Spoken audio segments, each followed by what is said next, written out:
죄를 범한 후에 지나친 변명을 하는 것보다 진실한 참회의 눈물을 흘리는 것이 낫다. 토마스 아켄퍼스, 그리스도를 본받아라는 그 책을 쓰신 분 아시죠? 죄를 범한 후에 지나친 변명을 하는 것보다 진실한 참회의 눈물을 흘리는 것이 낫다. 이렇게 말씀했고, 인디언 속담에는 이런 말을 합니다. 눈에 눈물이 없으면 영혼의 무지개는 뜨지 않는다. 눈물이 별거 아닌 것처럼 보이지만 아주 중요한 일을 한다는 거예요. 그죠? 오늘 그러한 그 눈물의 가치를 느껴보시길 축복합니다. 예수님이 불의한 재판을 받으시는 과정에서 베드로가 예수님 모른다고 부인한 사건이죠. 나는 제자가 아니야. 나는 모르는 사람이야. 자기도 모르게 주님을 부인하는 거예요. 모른다고. 그러한 상황 가운데 몰리면 자기도 모르게 도망가고 싶어 하는 거죠. 그래서 우리도 이 모습을 통해서 우리도 또한 그럴 수 있다는 거, 그러고 있잖아요. 겸손하게 눈물의 길을 잘 걸어가기를 소망하며 봅니다. 아멘. 그래서 말씀을 찾아보는데, 우리가 성도의 길을 잘 걸어가려면, 눈물의 길을 잘 걸어가려면 사람을 피하지 말고 세상을 피하지 말고 자신을 인정하라는 거예요. 베드로, 요한은 아니까 요한은 패스한 거죠. 여종이, 아주 어린 여종이. 그런데 베드로에게 너는 네가 혹시 예수의 그 제자 아니야? 이 사람의 제자 아니야? 지금 재판받고 있는 사람? 라고 말하니까 아니야 라고 깜짝 놀라는 거예요. 그런데 사실은 그 베드로는 아주 굳센 사람이었어요. 아주 믿음이 좋은 사람이었어요. 보세요. 마태복음 26장 34, 35절을 보세요. 예수께서 이르시되 내가 진실로 너희에게 이르노니 오늘 밤 닭 울기 전에 네가 3번 나를 부인하리라. 35절에 베드로가 이르되 내가 주와 함께 죽을지언정 주를 부인하지 않겠나이다 하고 모든 제자도 그와 같이 말하니라. 마지막 만찬 때 이야기였어요. 예수님이 너희가 나를 내가 잡힐 때 다 도망갈 거야. 그리고 부인할 거야 라고 하니 베드로가 무슨 소리 하시는 거예요? 내가 죽을지언정 내가 주님을 부인하지 않습니다. 이렇게 큰 소리를 쳤어요. 근데 이 결단이 어디까지 갑니까? 겟세마네 동산까지 가는 거야. 오른편 귀를 베어버리니 그 종의 이름은 말고라.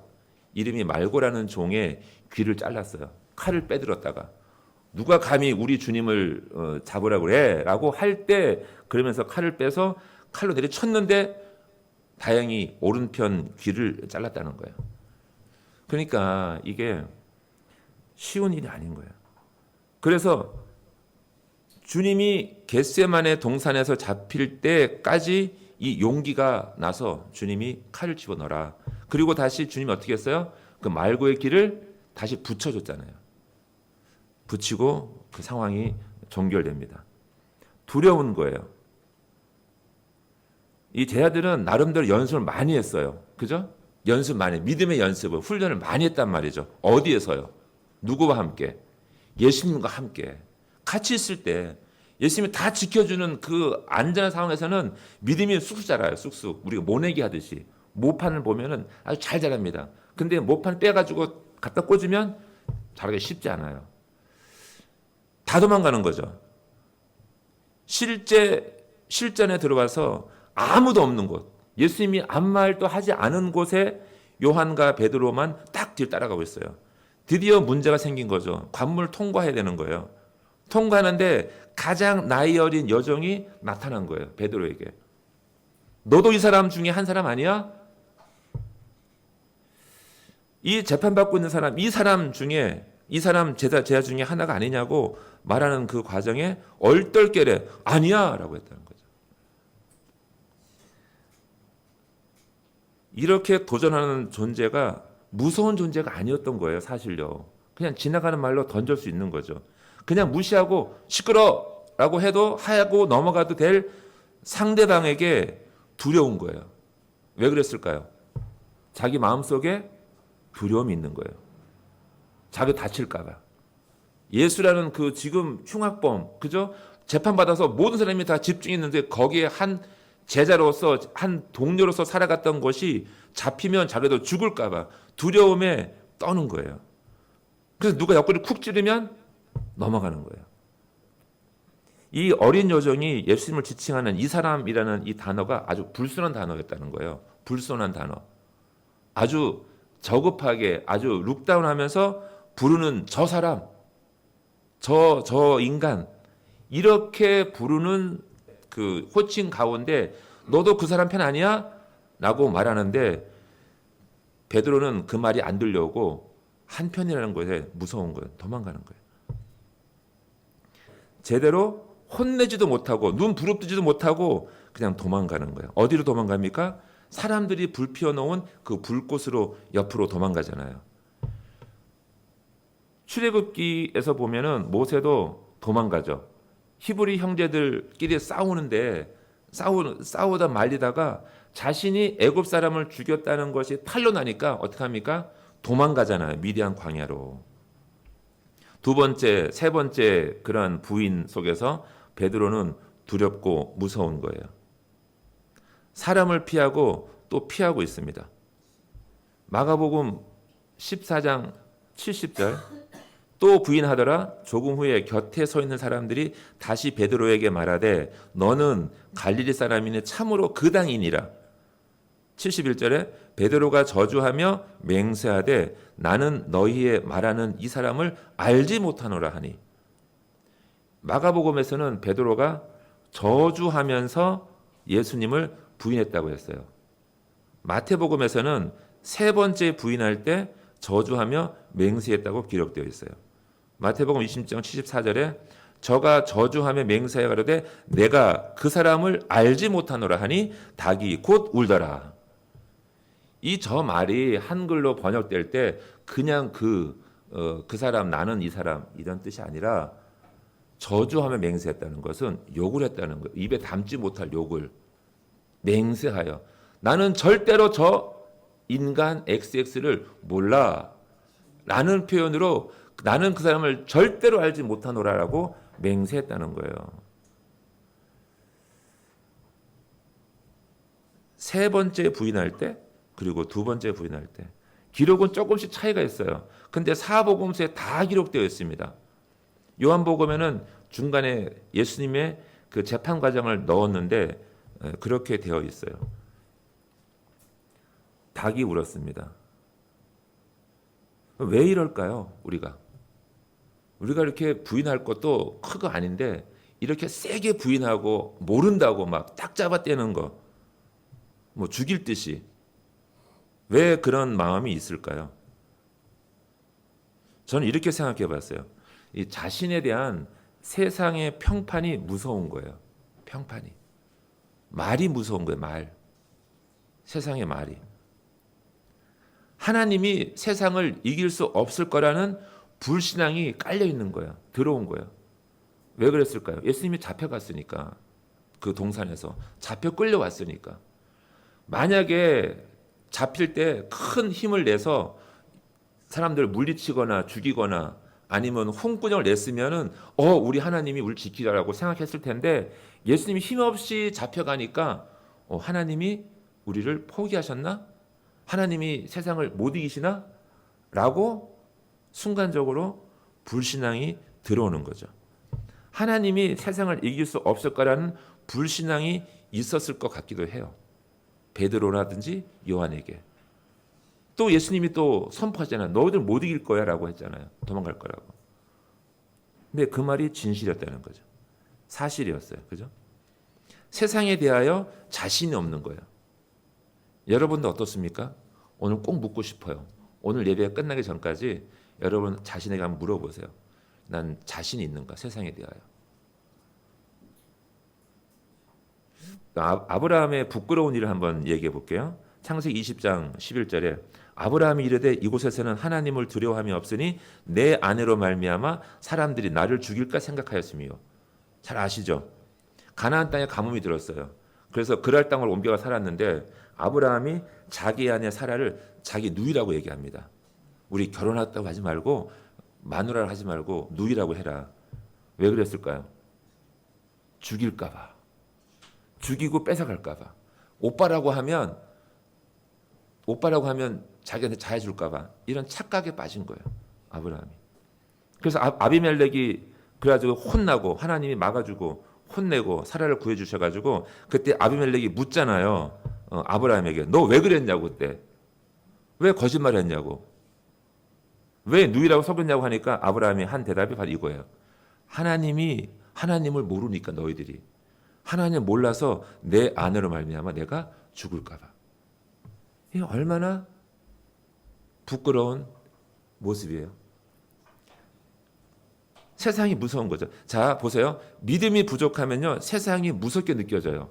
내가 건강하면 자신이 생겨요. 건강하다는 것은 힘이 있다는 거잖아요. 믿음이라는 힘이 없으니까 무너지는 거예요. 아주 바람 부는 소리에도 그냥 떨리는 거죠. 아브라함이 이 일이 있기 전에 18장을 보시면 18장에 어떤 일이 있었습니까? 하나님이 소돔과 고모라 땅을 멸하시겠다고 하시니까 아브라함이 뭐라 그래요? 담대하게 나가서 하나님 앞에 나가서 하나님 어떻게 그럴 수 있습니까?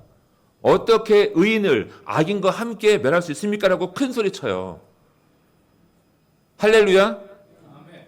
여러분들은 큰 소리 잘 치시잖아요. 큰 소리. 교회 와서 교회에서 큰 소리 치잖아요. 큰 소리 치잖아요. 큰 소리. 아, 내가 믿음 좋다고. 하나님 보세요. 내가 주일날 이렇게 늦지 않고 왔다고. 오늘은 다 늦지 않고 오셨네요. 그러고 보니까. 할렐루야. 예? 의인이 50명 있어도 하나님 멸하시겠습니까? 큰 소리 쳐요. 그러니까 아니다. 내가 멸하지 않지. 50명 찾아올래? 그러니까 딱 생각해보니까 50명 안 될 것 같아. 몇 명이 그다음에 40명. 그다음에 30명. 내려가잖아요. 나중에 10명까지 내려가잖아요. 나중에. 그런데 왜 하나님 앞에서 이렇게 큰 소리 치던 믿음의 용사들이 세상 나가면 왜 다 깨갱하고 돌아다닙니까? 우리가 참 그런 연약한 성도들이 다 그렇습니다. 대부분. 그렇게 강하진 않아요. 우리가 교회 안에서는 믿음이 좋다고 할 수 있어요. 그저 모르니까. 근데 세상에 나가면 실전이거든요. 세상은요. 진짜 믿음이 있어야 돼요. 믿음 없으면 다 나가 떨어져요. 아무 장담 못하는 거죠. 영적 전쟁은요. 믿지 않는 세상 사람들의 평판인 거예요. 그냥 종이 호랑이인 거예요. 그냥 발이 묶인 사자의 울음소리 같은 거예요. 아무것도 아닌데도 불구하고 우리는 그냥 무서워 떠는 거예요. 그리고 동시에 우리 안에 있는 불신앙을 드러내는 거죠. 그것이. 그 싸움 하는 거예요. 그 싸움은요. 왜 이렇게 길게 모든 사복음서의 그 베드로의 부인 사건, 베드로의 그 떨어진 사건을 왜 기록했을까요? 베드로가 잘했다는 게 아니에요. 우리 모두가 그럴 수 있다는 거예요. 우리 모두가. 그런데 우리가 실수한 것이 중요한 것이 아니라 실수 통해서 아니면 믿음이 없다는 것을 통해서 발견하는 거죠. 어떻게 극복해야 되는 거죠? 뭐 어떻게 해야 되는가? 우리의 인생이 참으로 겸손한 인생이 되려면요. 우리는 우리의 허물을 진지하게 인정하라는 거예요. 우리가 부족하다는 것을. 나를 속이지 말고 이웃을 속이지 말고 내 믿음을 속이지 말아야 된다는 거야. 내 믿음. 우리가 주일날 예배 잘 드린다고 지금 정말 저는 인정을 해요. 여러분들은 정말 열심히 하시는 거예요. 정말 열심히. 그걸 인정을 해요. 하지만 실제로 이 믿음 가지고 세상에 나갔을 때 과연 힘이 있는 믿음이냐는 거예요. 그걸 물어보시는 거예요. 하나님께서는요. 여기는 훈련이자 연습이잖아요. 예배 때 올라와서 기도하고 하나님께 간절히 찬양하고 예배드리고 말씀 듣고 믿음을 세우고 하지만 실제로 나가서 어떠냐는 거예요. 나가서. 그것을 물어보시는 거예요. 우리 애를 돌아봐야 돼요. 자, 창세기 38장에는 유다 가족에 대한 이야기가 있어요. 유다 가족. 38장에 야곱의 아들 유다에게는 다말이라는 며느리가 있었어요. 그죠? 혼자 사는 며느리였어요. 자식도 없는 슬픈 인생이었습니다. 그런데 이 며느리에게 아주 좋지 않은 소문이 났어요. 돌았어요. 소문이 동네에. 며느리가 어떤 남자와 아주 안 좋은 일로 임신했다는 거예요. 그러니까 시아버지였던 이 유다가 매우 분노하는 거죠. 당장 끌어내서 불태워 죽이라고 하는 거예요. 그러자 그 며느리가 하는 말이죠. 여기 이 남자의 물건이 있는데 누구 건지 알려달라고, 밝혀달라고. 26장 26절의 말씀이에요. 유다가 그것들을 알아보고 이르되 그는 나보다 옳도다. 내가 그를 내 아들 셀라에게 주지 아니하였음이로다 하고 다시는 그를 가까이 하지 아니하였더라. 시아버지가 다말 며느리하고 동침을 한 거예요. 이유가 있는 거죠. 며느리가 며느리에게 자식을 안 주니까. 형제 중에 누군가가 자식을 있게 해줘야 되는데 그 자식도 죽을까봐 이 유다 시아버지가 안 준 거예요. 며느리는 정당한 거예요. 잘못됐죠. 잘못된 사건입니다. 그렇지만 이 며느리가 하는 주장은 정당한 거예요. 자식을 있게 해줘야 되는데 하지 않은 것에 대해서 이 유다가 그 순간 깨닫는 거예요. 자신이 잘못했다는 것을. 너무나 큰 죄를 저질렀다는 거예요. 그래서 뭐라고 한다고요? 그는 나보다 옳도다. 이게 유명한 말씀이에요. 이게 유다를 살리는 거예요. 며느리가 옳다. 내가 잘못했다. 그가 나보다 옳도다. 라고 고백했다는 거예요. 유다가요. 이게 우리가 그냥 지나가는 사건이고 그냥 그럴 수 있겠다 하겠지만 뭐 좀 특별한 사건이네. 그렇지 않아요. 그렇지 않아요. 이 사건 속에서 유다가 회개하고 땅을 치면서 통곡했던 그 사건이 하나님의 마음을 울린 거예요. 성도 여러분, 이렇게 살아가야 돼요. 우리는요. 유다가 며느리 앞에서 무릎 꿇고 내가 잘못했다는 거예요.